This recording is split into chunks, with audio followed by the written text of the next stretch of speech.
So we will start with today's topic, that is on skilled birth attendance. So according to you, what do you understand when we say skilled birth attendants? Who are the skilled birth attendants? So we will see the skilled birth attendants. Why skilled birth attendance is required? Because the maternal mortality in India continues to remain unacceptably high, and majority of birth take place at home, and there is a large proportion of people, especially in the rural areas, who give birth at home. They do not get the assistance of a skilled attendants, because mostly the delivery in the rural areas are being conducted by those local DIs who are not trained. So it is estimated that nearly 15% of mothers, they will develop one or other life-threatening obstetric complication during intrapartum and immediate postpartum period. And keeping this in view, it is essential that all mothers have access to a birth attendant who has requisite midwifery skill to recognize complication, manage as per scope of practice, and refer if needed. The Government of India has committed to ensure universal coverage of all birth and skilled attendance both in institution and at community level, and to provide access to emergency obstetric care services for women experiencing serious complication. So who is a skilled birth attendant? A skilled birth attendant is defined as an accredited health professional such as midwife, like you say the ANM, the doctors or the nurse, who has been educated and trained to achieve proficiency in the skill needed to manage normal or uncomplicated pregnancy, childbirth and immediate postnatal period, and in the identification, management and referral of complication in women and newborns. So a skilled birth attendant is any accredited health professional like the midwife or the ANM or the female health porters, which we call, then the doctors, the nurses, who already had a training on midwifery and obstetrical nursing. They also have a knowledge how to conduct this antenatal checkup, to conduct delivery, to conduct postnatal checkup, and also to give essential newborn care. So the Government of India considered the skilled birth attendant as a person who can handle common obstetric and neonatal emergency, recognize when the situation reaches a point beyond his or her capability, and refer the woman or the newborn to a referral unit or appropriate facility without delay. So why do we need a skilled birth attendant? We need a skilled birth attendants because most of the obstetric complications are unpredictable.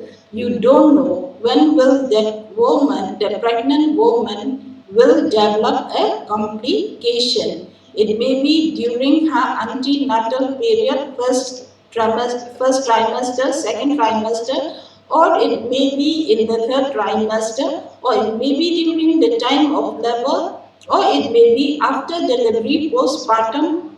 So we need always a skilled attendant to attend the woman during, right from the time that she conceived till she delivered the baby. And why? Because timely and life-saving support and intervention are a must to decrease maternal and neonatal death. Absence of midwifery skill will increase the chance of maternal and newborn death. So in order to reduce the chance of maternal and newborn death, we must have a skilled attendant at birth, or the pregnant woman should get access to the skilled attendant during her period, right from the antenatal period till she delivered the baby. So the Government of India Skilled Birth Attendant Initiative, the Government of India has taken a policy initiative to empower the ANM or LHB or staff nurse to make them competent for undertaking certain life-saving measures. These measures are permission to use uterotonic drugs for prevention of PPH. I think all of you know what is uterotonic drugs. What are they? So the government of India has already had a policy that the ANM or the LHB or the staff nurse who work in the health center can use this uterotonic drug in order to prevent the woman from complication or from postpartum hemorrhage, and also to use the drugs in emergency situation prior to referral for stabilizing the patient. So there are certain emergency drugs also which the government under its policy have allowed or permitted the health workers working at the peripheral health center to use those drugs in order to be able to stabilize the condition of the patient before referring them to a referral unit, and also permission to perform basic procedure at community level in emergency situation. However, there is a need to train these health worker in the requisite skill as a skilled attendant. So the government of India felt a need that though these people are already trained, they have got their education in midwifery and obstetrical nursing, but still we have to upgrade their knowledge and skill by giving them a training again to become a skilled birth attendant. So the objective of this skilled birth attendant is to enhance the knowledge and skill of the ANM, the LHB or the staff nurse posted at the outreach center, like the sub-center, the primary health center, the first referral unit, so that they are proficient in the skill needed for managing normal or uncomplicated pregnancy, childbirth, and the immediate postnatal period, and in identifying and managing complications in women and newborn and giving referral. So the government of India has already had a policy initiated for skilled birth attendants, and they aim to train the ANM staff nurse and other healthcare workers who work at the peripheral area like the sub-center, primary health center, and the community health center, so as to make them more proficient in the skill needed for them to achieve in managing normal or uncomplicated pregnancy, childbirth, and immediate postnatal period, and also that they will have a skill to identify and manage complications in women or newborn and make referral as early as possible. So, though India has achieved success in reducing maternal mortality, that is from 77% from 556 per 1 lakh live birth in 1990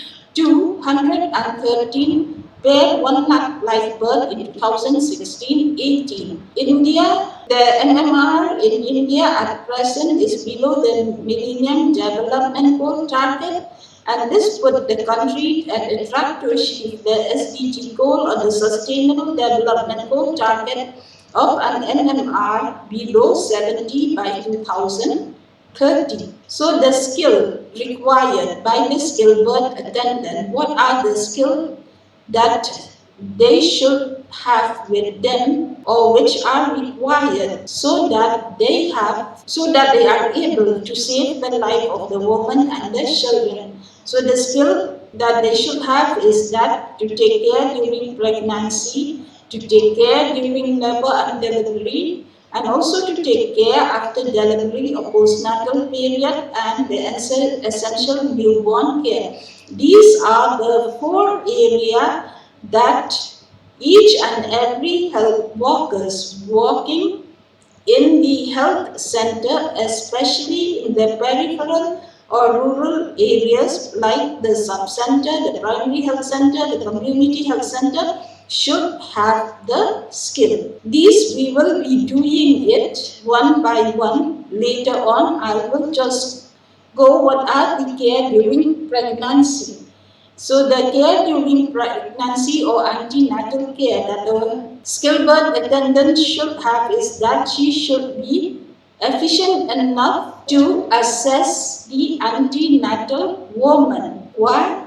She have to have the skill in order to improve the health of the mother so that she will be able to deliver a healthy baby.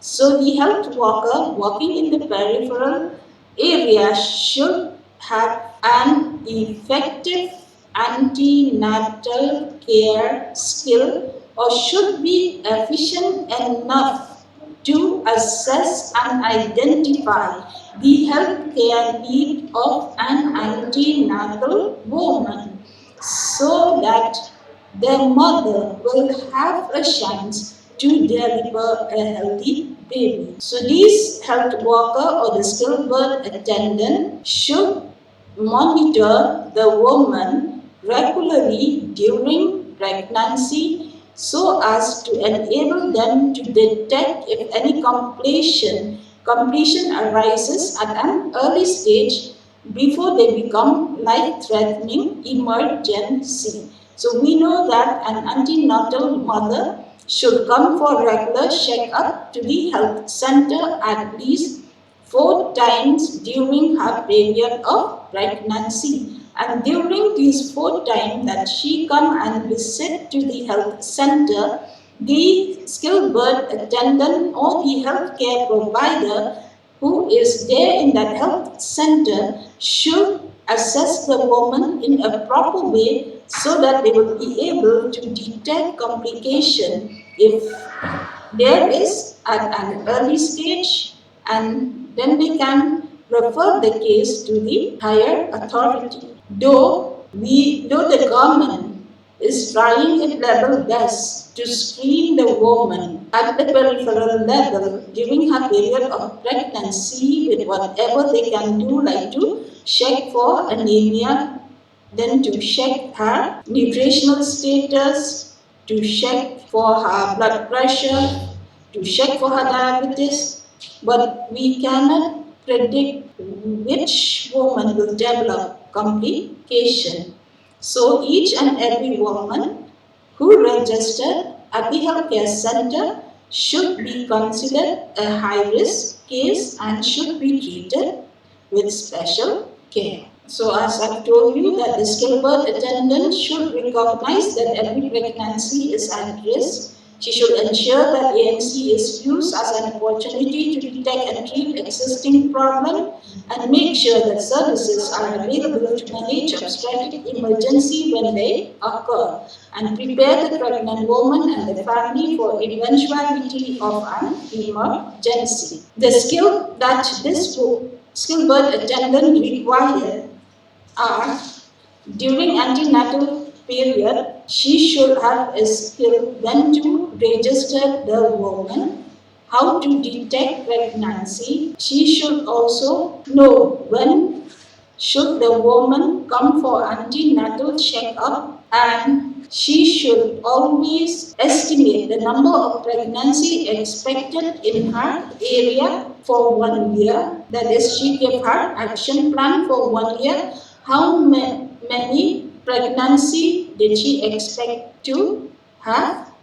And keep a track of all pregnant women by name, record their or documents all their findings properly, carry out the antenatal checkup whenever they come, and the components of antenatal checkup we will be doing it separately later on. Okay, so care during labor and delivery, or in other words, which we call it intrapartum care. Intrapartum care or care during labor and delivery. So at the time that the woman is having her labor pain, then the skilled birth attendant should be able to conduct such type of normal delivery either at home or at the sub-center. She should be able to monitor and manage the stages of labor. That is the first stage of labor, which starts with the onset of labor pain to the full dilatation of the cervix. And this stage takes about 12 hours in primary gravity, and half that time or 6 hours for subsequent delivery. So when the woman come to the health center or when they call the skilled birth attendant to their home, the skilled birth attendant should be able to assess a true labor pain, should be able to differentiate between a true labor pain and a false labor pain. She should also be able to assess whether the woman is at the first stage, the second stage of labor. Why? Because this first stage of labor starts right from the time that the labor pain starts till the cervix become fully dilated. And for a primary rabbit, it takes a longer time, that is about 12 or more hours, whereas for multipara, it takes lesser time, that is only 6 hours or less. And the second stage, which starts from the full dilatation of the cervix to the delivery of the baby, it takes about 2 hours for primary rabbit and half an hour for the multipara. So she should be able to have the skill, what she should do, what things she should keep in mind that she should prepare during this first stage and second stage of labor. And third stage starts just after the delivery of the baby and ends with the delivery of the placenta. And this takes about 15 minutes to half an hour, irrespective of whether it is a primary rabbit or a multipara woman. The fourth stage is the fourth stage is that stage which is from the delivery till 1 hour after the delivery of the placenta, from the delivery of the baby to the delivery of the placenta. And 1 hour from there is a very critical period. Why? Because sometimes, due to retain of the placenta in the uterus, the woman may get postpartum hemorrhage. And if this cannot be controlled, it might lead to many complications and the woman might even lose her life. And during labor and delivery also, if you are working in the health center as a skilled birth attendant, you should prepare for the discharge of the woman. All these things we will be doing it in detail one by one later on. What should she do when she prepare for discharging the woman? After how many hours of the delivery can the woman be discharged from the health center? Clear up to here? Any question? So next is care after delivery or postpartum visit. We know that after the woman delivered the baby, either in the sub-center or in their home. If in the sub-center also they do not put the woman for so long, in the sub-center it is up to maybe 4 hours for observation. After that, they send her back to her home.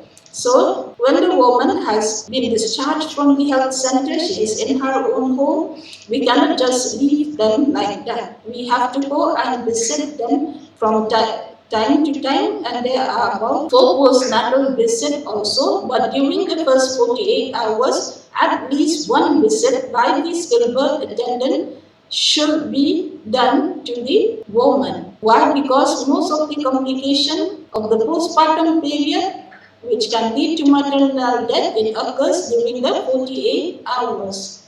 So any woman who has just delivered need to be closely monitored during the first 48 hours. And when you go to maybe the woman come and deliver in the sub-center.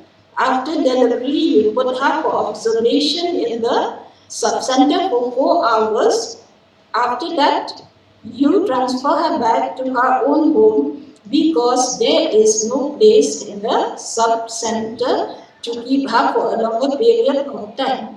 When she has gone back to her house, either the ANM or the health workers, any health workers who work there, should go along with the ASHA worker to visit the woman once before the 48 hours end, and after that again she have to make a visit from time to time. And during the visit, you have to take a proper history from the woman, so that you will be able to assess about the evolution of the uterus and also the discharge that she has.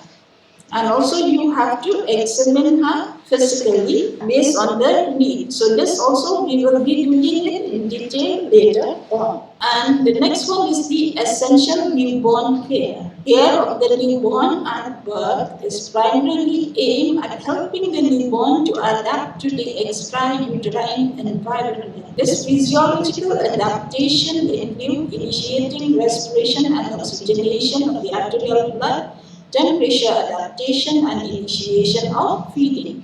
So a skilled birth attendant also should have a skill for essential newborn care, because when the baby is born, he comes from the warm environment of her or his mother uterus into the outside world, which is cold. So they have to have that skill how to make the baby warm, when to start initiating respiration, when to give oxygen, and how to regulate the temperature, when to start the feeding. She have to have a skill on all this, so she have to be trained for this also. So I think it is clear about the skilled birth attendant. Who are the skilled birth attendant? What are the skills that they require to have? So the other part, that is the antenatal care. What are the components of antenatal care, of postnatal care, and care during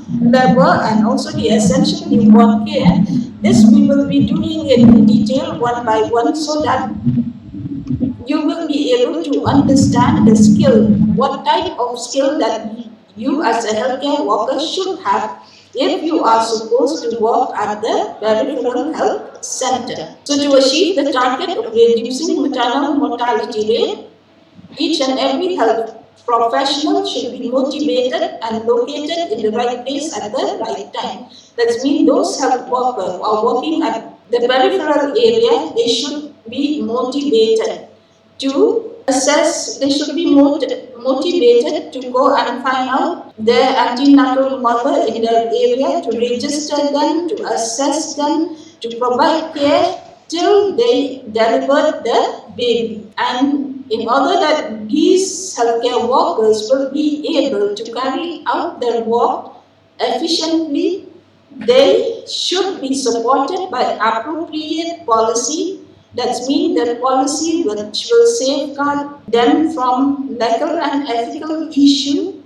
There should be an essential supply of drugs and medicine, and there should be an appropriate regulatory framework, so that each and every one of them will follow the same procedure or step while giving care to the antenatal mother, in order to be able to reduce the maternal and neonatal mortality rate. So we'll end up here today.